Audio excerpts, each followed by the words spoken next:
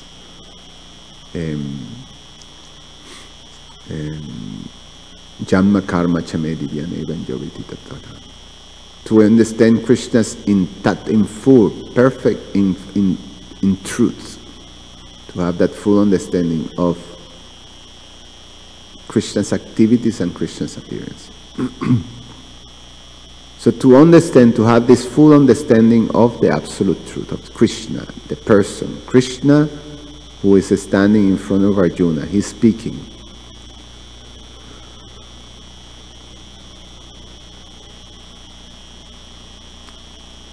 For those who have no access to this transcendental knowledge, Krishna explains in the 7th chapter,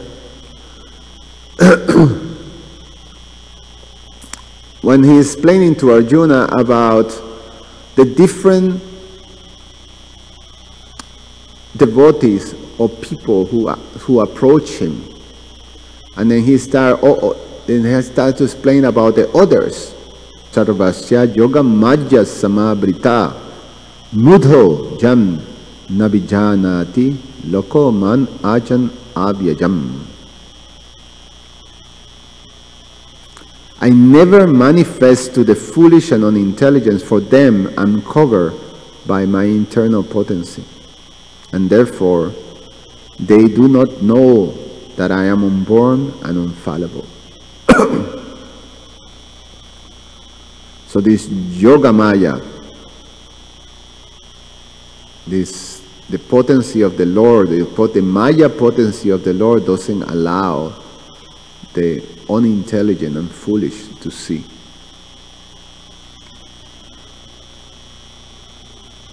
In the previous verse, it's interesting. Krishna speaking about who are these unintelligent people. So he say, unintelligent men who do not know me perfectly think that I, the Supreme Personality of Godhead, Krishna, was impersonal before and have now assumed this personality. Due to their small knowledge, they do not know my higher nature, which is imperishable and supreme. So, Prabhupada explains in the purport the misconception of the Mayavadis, that they miss because they don't have this transcendental knowledge. Although they study the Vedas, but because of not having received this perfect knowledge, then they consider Krishna to be impersonal, and the manifestations of the different forms of Krishna are simply the product of Maya. Therefore, so he assumes a form for a particular circumstance, but actually he is impersonal. So, for those people, then Krishna actually covers himself with this curtain of Maya.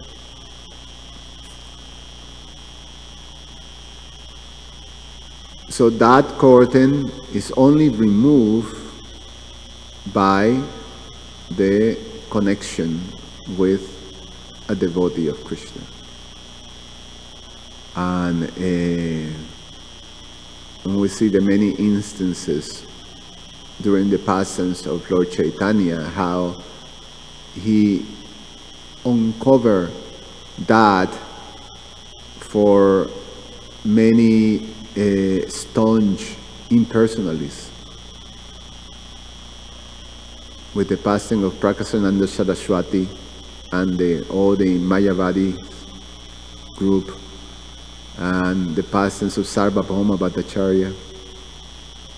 So they all became great followers of Sri Chaitanya Mahaprabhu after by that contact with Sri Chaitanya Mahaprabhu, that curtain became open and they were able to see. I'm going to stop here. Just any comment, sorry, I was making this in a flight, you know. So, but it's very philosophical and very important principles for us to understand, you know, like that.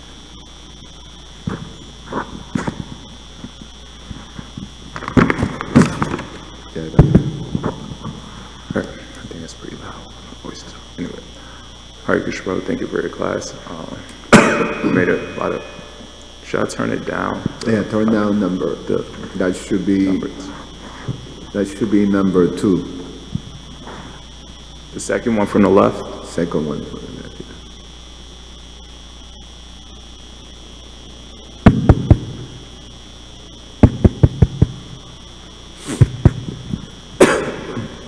Check. Thank you for your class, bro. You made a lot of wonderful points.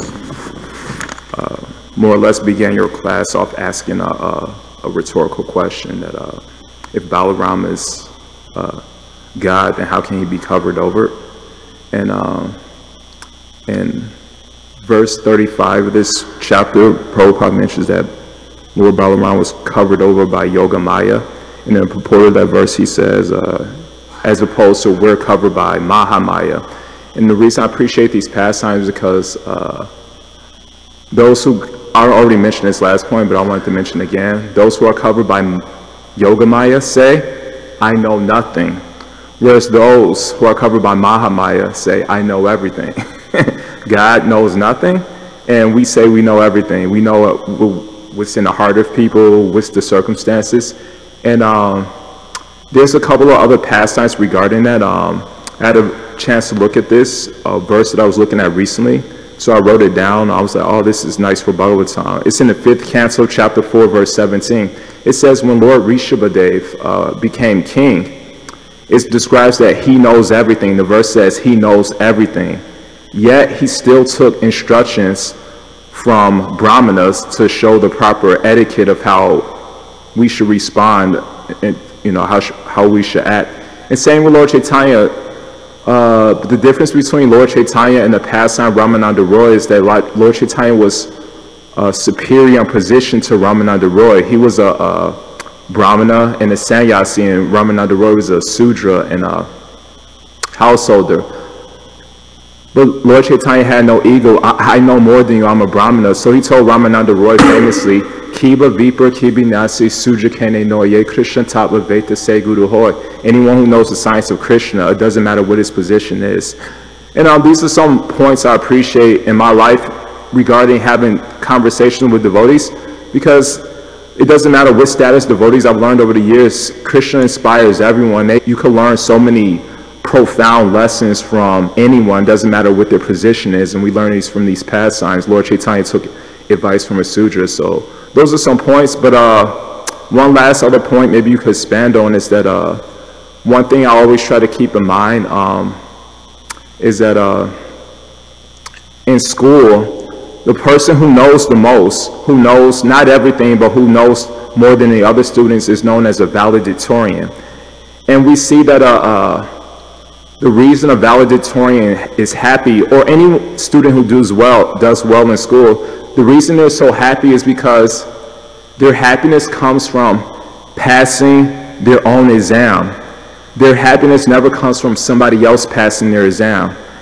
I've never seen a valedictorian give a valedictorian speech who was miserable because other students didn't pass their exams. So we see that the great saints, Prahlad, I'll just use an example, Prahlad was always happy. Why? He was a spiritual valedictorian, and he was always happy because his happiness came from passing his own character exam.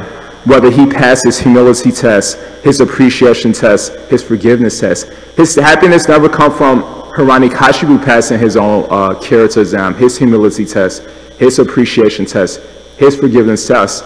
And the reason I love this analogy is because we see in school that passing our exam, saying with this, passing our character exam is inside our control, whereas other people passing their exams is outside their control. So there's a very beautiful quote that says, happiness and freedom begin with a clear understanding of one principle.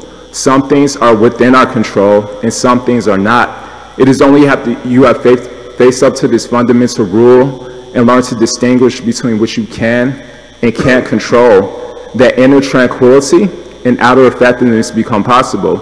So my question is, if I have to ask a question, my question will be, how can we not deceive ourselves, by thinking we're spiritual valedictorians, but we're always miserable, always fault finding. I've never seen a valedictorian who's so miserable, and always speaking about the other person not passing their exam. So what are some steps we could take to be humble? Krishna, I'm not a valedictorian. We see that was the disposition of all the great saints. I'm not a valedictorian. Whatever situation I could come through is by Krishna's mercy. It's not because I've spent hours studying in these scriptures. It doesn't matter how much I study. If Krishna doesn't give me the ability to forgive, then I'm finished. But what are some steps we do to pray for these abilities? Because there's many things we pray for. We can't really appreciate things we can't see. We can't see humility. We can't see forgiveness. We could see money. We could see something tangible like fame. But so what are some steps we do? Because we see without these good qualities, then our fame, we lose our patience, in other words. So what are some steps we could do to pray for these qualities so we won't get irritated over the most petty things? And before I mention this, I like to keep things in perspective, and I meant to say this at the beginning of the class. I'll probably say it every day until he gets better, so I would like to offer my respects and heartfelt prayers to Vishwakarma Prabhu. His mother Rohini, she's like a second mother to me, and if anything happens to her, I really feel bad for her. And that's one thing I keep in perspective. We're on our deathbed at every moment, yet we complain, we become impatient, we criticize, we fault find. So what are some steps, if I had to ask another question, to keep things in perspective, that we're on our deathbed at any moment? And what are some steps we do to offer our gratitude to devotees? Stop complaining, stop being impatient, you're talking too much, I can't stand you, petty stuff. So maybe you could expand on some of those points. Or to bring it connected to the point of discussion today, one thing that we ought to do as we go in the process of purification,